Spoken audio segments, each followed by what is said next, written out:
Quand les Britanniques commencent à se méfier de l'Union européenne, quelles sont les réactions de ses partenaires européens? Écoutez d'abord celle de Martin Schulz, il est président du Parlement européen et il répond à la question de savoir si c'est la fin de l'Union européenne.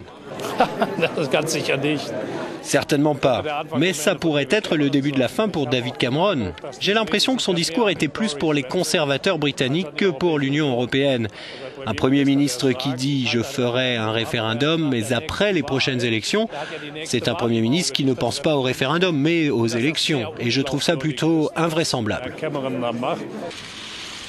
Réaction extrêmement mesurée et diplomatique de la chancelière allemande Angela Merkel. Vielleicht könnten Sie die Rede von Cameron kurz kommentieren. Quand on parle de privilégier ses propres intérêts, bien sûr, en Europe, chaque pays a ses propres intérêts.